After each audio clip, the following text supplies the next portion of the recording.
Assalamualaikum warahmatullahi ta'ala wabarakatuh. Alhamdulillahirabbil alamin. Segala puja dan puji syukur mari kita panjatkan kehadirat Allah Subhanahu wa taala yang telah memberikan pada kita nikmat yang begitu banyak tak terhingga, terutama nikmat iman dan Islam diiringi oleh nikmat sehat walafiat, sehingga alhamdulillah kita bisa beraktivitas seperti biasanya. Salawat serta salam mari kita sanjungkan pada junjungan alam, Nabi panutan kita, Nabi akhirul zaman, Habibana wa Nabiyana wa Maulana Muhammad sallallahu alaihi wasallam. Tak lupa pada keluarganya, para sahabatnya, umumnya pada kita semua selaku umatnya, yang mudah-mudahan kita mendapatkan syafaatul udma daripadanya. Amin amin ya rabbal alamin.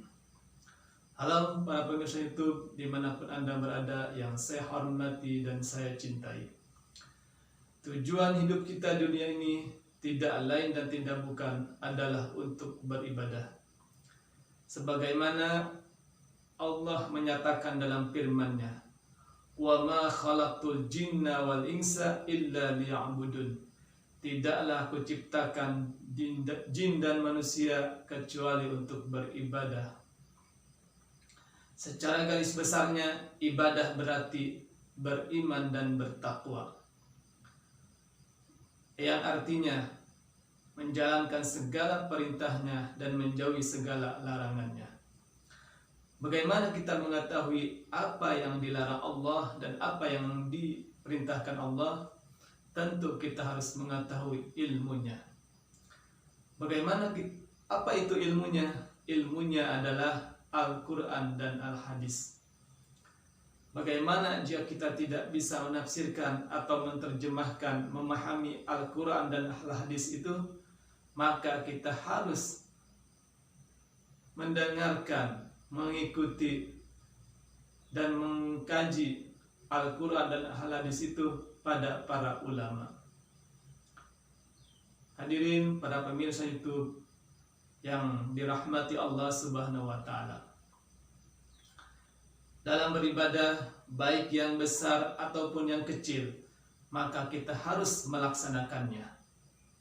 Ibadah yang besar, jika kita mampu untuk melaksanakannya, berarti alhamdulillah kita telah diberikan taufik dan hidayah oleh Allah Subhanahu wa taala. Tetapi ibadah yang kecil pun jangan pernah kita meremehkannya. Bisa jadi dengan ibadah yang kecil itu akan mendatangkan ridhonya Allah, rahmatnya Allah, serta surganya Allah Subhanahu wa taala.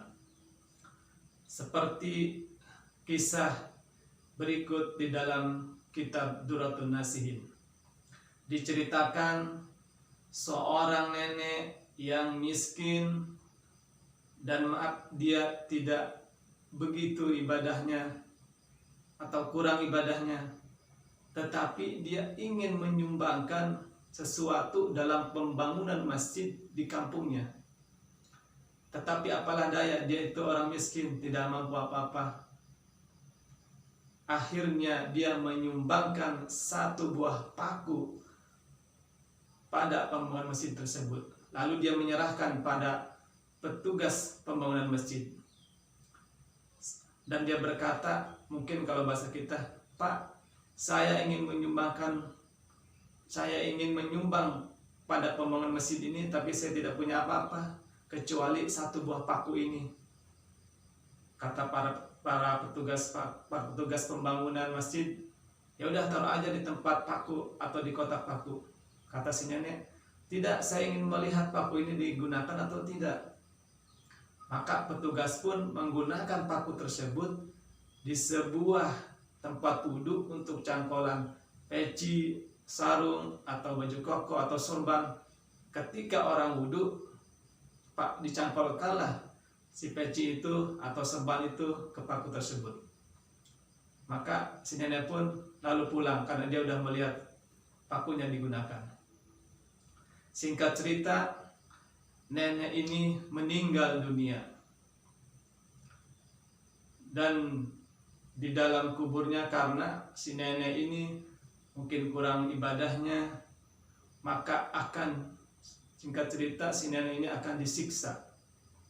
Tetapi ketika malaikat mau menyiksa, ada sebuah paku yang besar selalu menghalangi siksaan si nenek itu. Si malaikat pun bingung, paku apa ini? Ternyata teman-teman, paku itu adalah paku yang disodakohkan si nenek tersebut dalam pembangunan masjid di tempat wudhu yang digunakan untuk campuran peci, sorban, atau baju koko ketika orang berwudhu.